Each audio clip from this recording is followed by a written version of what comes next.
అదే RTV app వార్తల్ని క్షణాల్లో చదివే అవకాశం ఉంటుంది. ఒక న్యూస్ పేపర్, ఒక టెలివిజన్ ఛానల్ మీ చేతుల్లో ఎప్పుడూ ఉంటాయి.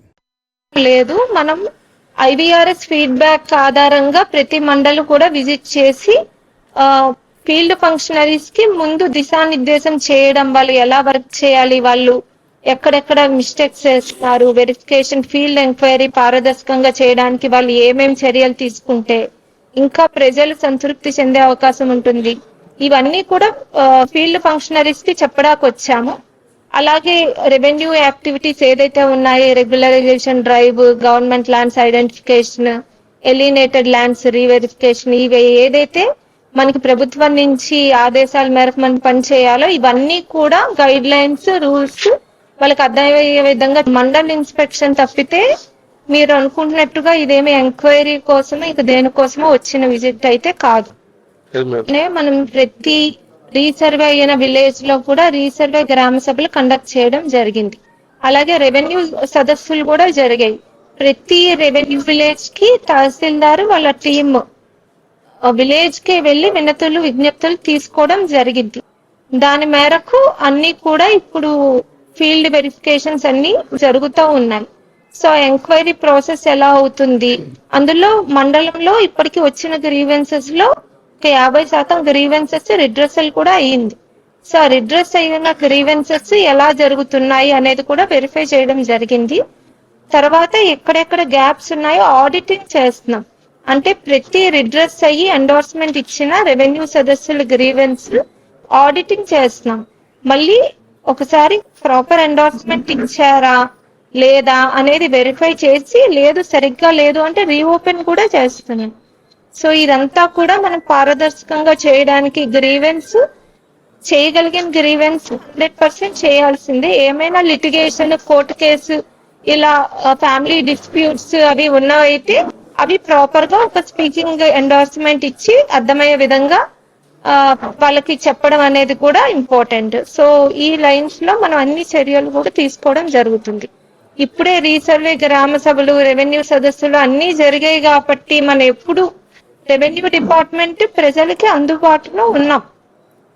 సో ప్రతి గ్రామం కూడా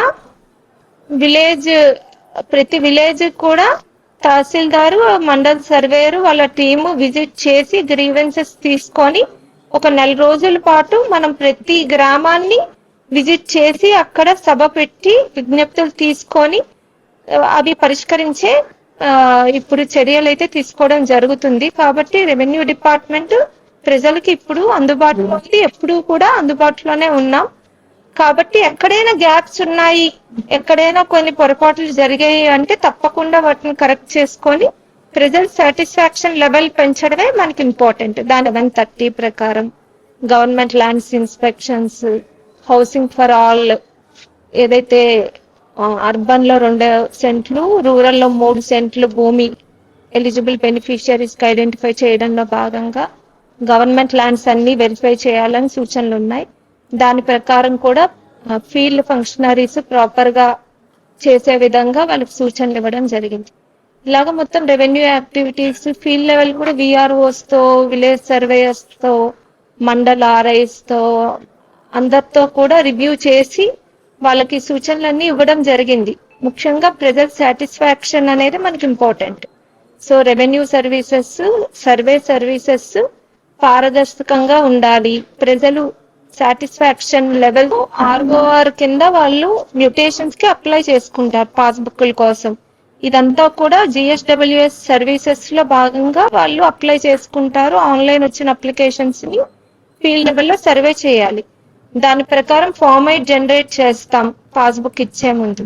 అది ప్రాపర్ గా నోటీస్ అన్నమాట. అది ఆ నోటీస్ ఎవరైతే అప్లికెంట్ ఉన్నారో వాళ్ళకి ప్రాపర్ గా సర్వ్ అయ్యే విధంగా చర్యలు తీసుకోమని కూడా చెప్పడం జరిగింది. ఆ నోటీసులో ఇచ్చిన టైం, డేట్ ప్రకారం ఫీల్డ్ కూడా